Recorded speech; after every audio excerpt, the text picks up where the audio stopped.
Good evening. If you're familiar with Marcy's Law, it precludes a lot of information that would identify the victim. So I just want to make sure, as you ask questions or you have information, I have to make sure I protect the victims here and identify anything to make sure that those victims are not identified and ensure that Marcy's Law is upheld.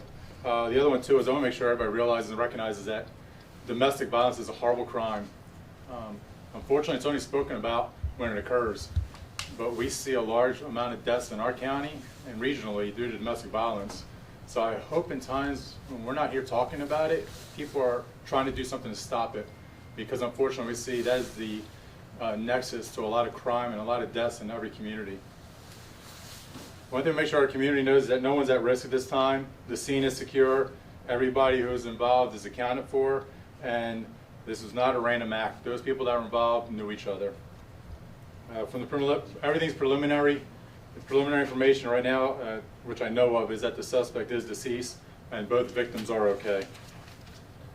Around 6:50 p.m., a call came to the Pasco Sheriff's Office involving neighbors that were involved in a shootout. All indications are that victim 1 was inside a house with the suspect. The victim was screaming for help as they were being attacked. Our detectives went in later on. There is evidence to say that there was an attack that was going on. There was blood inside the house, and the house was in disarray as if an altercation was going on, a physical altercation. As the victim 1 was screaming for help, victim 1 was placing elementary school children outside the second floor window. Victim 2, who was mowing his grass came over and was assisting to lower those elementary school children. I can just tell you personally, that has to be a horrific scene for somebody, a victim, to be placing young children out of a second-story window because they were in such fear of their lives inside the house.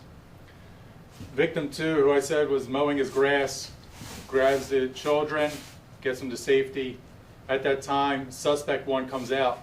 Victim 2 is trying to calm down suspect 1, however, suspect 1 was not having anything to do with it. Victim 2 then goes back to his own property. At one point, at this time, suspect 1 takes out a gun, points it at victim number 2, and fires rounds at victim 2. Victim 2 fires back at the suspect, striking him, and he dies at the scene. I just want to, all indications here, victim 2 is a hero. Victim number 2, 1 was helping, another victim who is a victim of domestic violence, make sure those elementary school children are safe. Second is he went back on his own property, tried to defuse the situation, goes back on his own property, and the suspect starts firing rounds at him, and he was defending himself. But I go back to it. There are a lot of victims here. It's not just 1 and 2. It's those small children. Those small children were in a horrible situation tonight, something that they're going to live with for the rest of their lives. So I ask for everybody out there to please pray for them, because I can't imagine what they're going through right now. Domestic violence, to go back to, is a horrible situation. I hope people go out there and talk about it, because we have to stop the cycle. But again, this is all preliminary information, but I want to make sure we get it out there, because I know there's a lot of people out there, a lot of noise within the community, want to know what happened. So it's important that your sheriff's office get in front of this and make sure that we tell everybody's safe.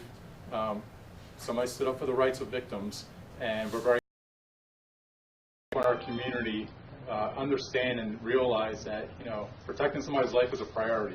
And so I'm very proud to be a member of this community, because these are very tough situations.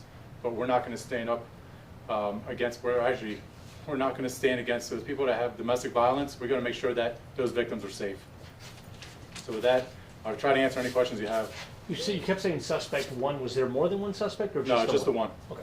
How many children and how old were they? I can tell you it's elementary school, multiple elementary school. Will you be releasing the suspect's name? The deceased, yes. Yeah. Was that suspect a former deputy or worked as a security guard at a school? The suspect, no. Was any parties involved? I can't identify, can't state that. Does anyone work at a school or as a security guard? No. Okay, no. Was there a second shooting close by in that neighborhood? All indications of that was the only incident that occurred. Okay. What was only it? two victims, Two. essentially, besides from the kids, but victim 1 and victim 2. Yeah. Was victim 2 hit at all? No. From my understanding, no. Any injuries to either of the victims, not the person who was shot the other two? I don't know, I'm not sure about victim one. Did this happen in the Trinity Preserve community? It happened in our community. Okay. How close were other neighbors? If you're talking about two people firing at each other, just how fortunate is it that there weren't more people hurt? Yeah, as everybody knows, in these neighborhoods within Pasco, a lot of houses are very close to each other, so it's a blessing that no bullets straight off and, struck somebody else. So was the one victim was just kind of out a window, just kind of placing the kids down, and then the other victim was grabbing them? Yes. Yeah. So It's almost, from my understanding, it was almost like a scene where there's a fire in a house, and you're trying to just, the person's screaming for help, trying to get these elementary school children out the window, and as they're doing that, a good Samaritan comes over and starts, pulling them down. But, as most people think, a lot of our houses are single story.